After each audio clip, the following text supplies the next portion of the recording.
इसलिए हमें लगता है कि कहीं न कहीं अपनी पार्टी का पक्ष कमजोर हो रहा है राजद का, उसको बचाव में इस तरह की बातें कर रहे हैं ताकि उनके लोग कहीं उनको छोड़ के भाग ना जाए, इसलिए आस्था बनाने के लिए इस तरह की बातें वो कर रहे हैं। अगर उन्हें नहीं रहने की इच्छा होगी कांग्रेस में राजद से, कोई कैसे रोकेगा।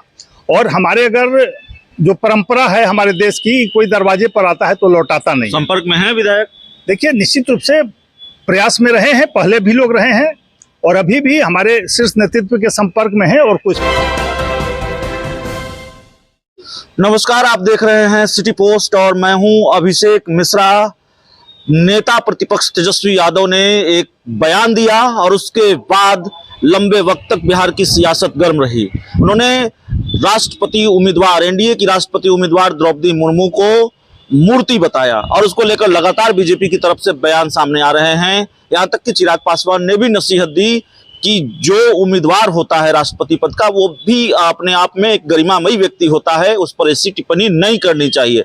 लेकिन तेजस्वी यादव ने एक और बयान देकर बिहार की सियासत का बवाल बढ़ा दिया है। नेता प्रतिपक्ष तेजस्वी यादव ने कहा है कि देश के मौजूदा गृह राज्य मंत्री और बीजेपी के पूर्व प्रदेश अध्यक्ष नित्यानंद राय आरजेडी में शामिल होना चाहते थे, मेरे पास आए थे और कहा था मेरा मन भारतीय जनता पार्टी में नहीं लग रहा है।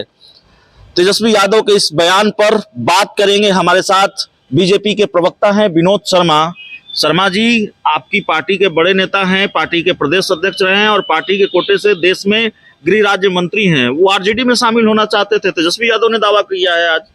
देखिए, तेजस्वी जी की बातें हास्यास्पद लगती है जी। और कहीं से इसकी संभावना नहीं है, क्योंकि लगातार नित्यानंद राय जी पार्टी के कर्मठ कार्यकर्ता और प्रदेश अध्यक्ष रहे, सांसद रहे और महत्वपूर्ण पदों पर रहे, अभी भी गृह राज्य मंत्री हैं। और तेजस्वी जी जब की बात कर रहे हैं जब वो प्रदेश अध्यक्ष थे, इसलिए हमें लगता है कि कहीं न कहीं अपनी पार्टी का पक्ष कमजोर हो रहा है राजद का, उसको बचाव में इस तरह की बातें कर रहे हैं ताकि उनके लोग कहीं उनको छोड़ के भाग ना जाए, इसलिए आस्था बनाने के लिए इस तरह की बातें वो कर रहे हैं। कहीं से हमें नहीं लगता है कि इसमें एक पैसा भी सच्चाई है। महाराष्ट्र में जब से सियासी खेल हुआ है तब से बिहार के कई नेता ये कह चुके हैं, मसलन पप्पू यादव, या संभावनाएं जताई जा रही है कि बीजेपी महाराष्ट्र की तरह बिहार में भी कोई खेल कर सकती है। आरजेडी के विधायकों पर नजर है, कांग्रेस के विधायकों पर नजर है।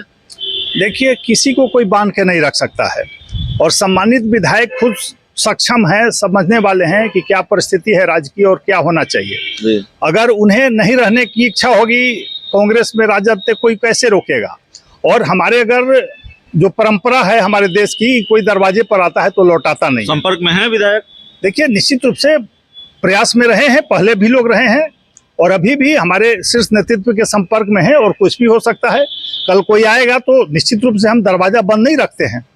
तो दरवाजा बंद नहीं रखते हैं। बीजेपी के जो प्रवक्ता हैं विनोद शर्मा, एक बयान और उपेंद्र कुशवाहा की तरफ से आया है। उपेंद्र कुशवाहा जो जेडीयू के संसदीय बोर्ड के अध्यक्ष हैं, उन्होंने ये सवाल उठाया है कि सेना की बहाली में कास्ट सर्टिफिकेट क्यों मांगा जा रहा है जब आरक्षण का कोई प्रावधान नहीं है। उन्होंने सीधा देश के रक्षा मंत्री राजनाथ सिंह से ये सवाल पूछा है।